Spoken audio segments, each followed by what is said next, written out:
It has been a little while, but I've decided to make a few changes to my channel. So first of all, my name is Mundy, and normally I would say welcome to Mundy's Kitchen, but no, I've decided to change it, and I'm now going to call it Mundy's AI AirFryer Adventures. How's that for a mouthful?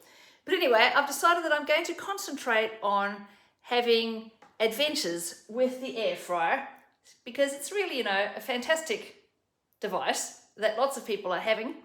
And I thought, look, let's make it an adventure by asking AI, more specifically Chat GPT, to make up some recipes. So today, the adventure begins with some tofu, some mushrooms, and some wombok cabbage, I should say. And yes, those are the three main ingredients. And then, of course, I've given Chat GPT a whole bunch of my ingredients, and I said, hey, come up with something. So it has, and here it is on my iPad. I have never made this before. I have done some prep, so it's not going to be incredibly long and boring and dreadful, but I've never made this before. So welcome, let's play, and wait till the end because I will do a taste test and rate this and see whether it's worth actually doing for yourself. Right, let's get started. So the first thing you'll notice is I've tied my hair up because we don't really need hair in the food. And the second thing is you'll notice that I have a portable little stove and my fry pan here because the first part of this recipe is not in the air fryer. We need to do some, frying of things first. So what I'm going to do is follow the instructions, and basically I need to fry up the mushrooms and the wombok with some stuff. So we'll do that first. Right, so the portable stove is on. I've got a little bit of oil in here, and the first thing I need to do is to fry my minced garlic and ginger. At the end, I'll give you the recipe, all right?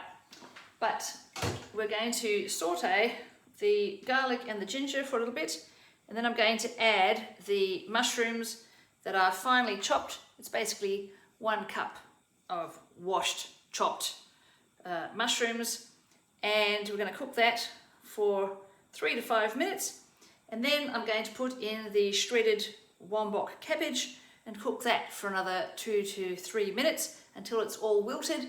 I'll do that because it's going to be boring. I'll show you in a minute what it looks like. It's smelling something seriously delicious, the garlic and the ginger. The cabbage is starting to wilt nicely, so now I need to add a tablespoon of some soy sauce. Close enough. And mix that around. I also need to add in the spices that I have prepared earlier. This is what it looks like. And in here is half a teaspoon of cumin powder, half a teaspoon of garam masala, a 1/4 teaspoon of turmeric, and a 1/4 teaspoon of chili powder. Now that is optional, but I like my spices, so I'm going to plonk that in there now and cook it for a few more minutes.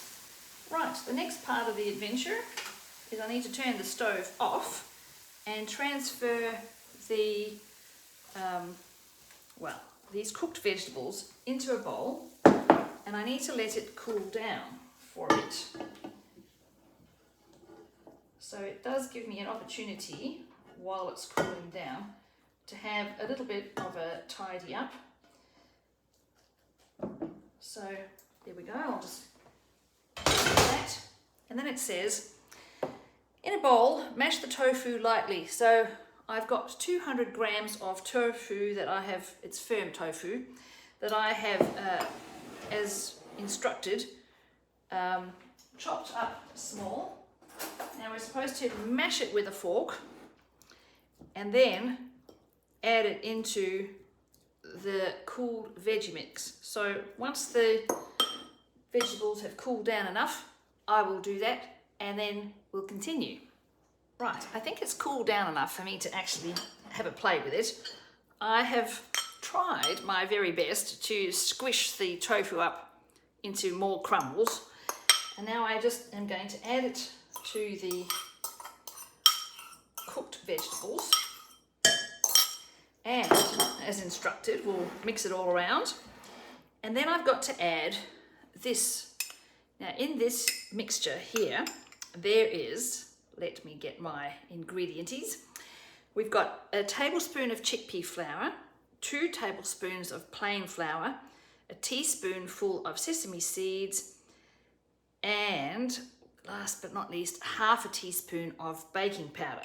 So I'll just mix this a little bit, and now I will add, it'll be interesting to see how this turns out, and mix it all well. Then apparently I can make 6 patties out of this. So I do ask Chat GPT to always make my recipes for 2. So I imagine it would be fairly easy to multiply it. But anyway, I have lined my, I'll show you, lined my air fryer basket with some baking paper. I like to squish it and then to put it in there, and of course just make sure that it's, you know, low enough so it's not going to get burnt. And now I'm going to carefully mush this up into 6 cute little patties, but I will turn this camera off because otherwise of course I'm going to get very mucky hands. I'll show you what it looks like in a minute. Of course, in the real world, you're supposed to preheat your air fryer, but as you know, they're incredibly noisy. So we won't do that because, you know, it'll be hard to hear me, but I can't count either. I managed to make 7 little patties. Now I will heat up my air fryer, and according to this, I need to cook it for 10 to 12 minutes and to flip it halfway until golden and crisp. All right, so we'll do that.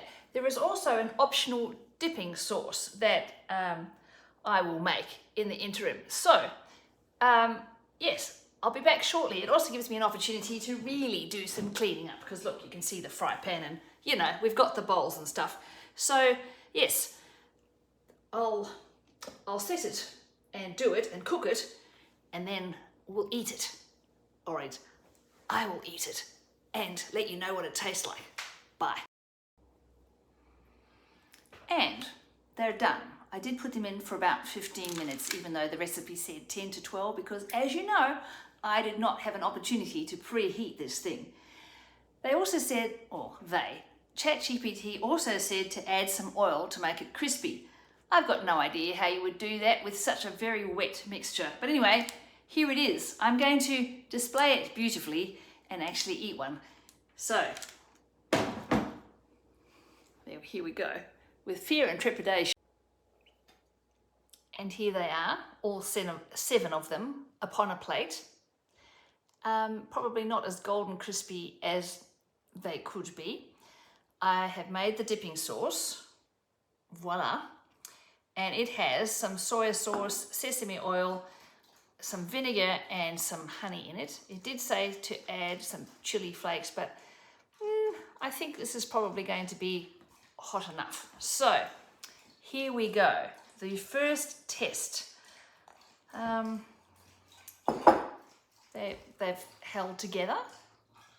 They're still steaming hot. Let me see.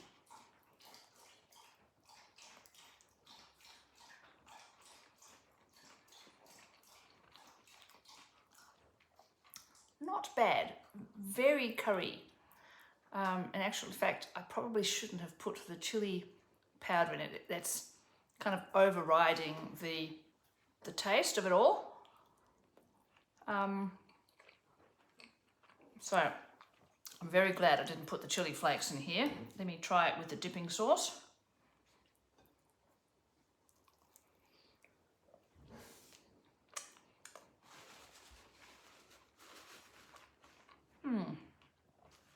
Interesting. Would I make this again? I'm not sure. It's been an adventure. I hope you've enjoyed it. I will put the recipe down below in the description.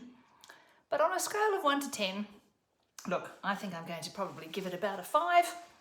And if you want to have an adventure, go for it. Don't put the extra chili powder in, I think. It is optional, and really I do think it should be optional. But anyway, thank you for coming along with me on my AirFryer AI adventure, or AI AirFryer adventure. Haven't quite sorted that out yet. But anyway, if you found this entertaining, please like, subscribe, share, and we'll see you again soon. Thanks.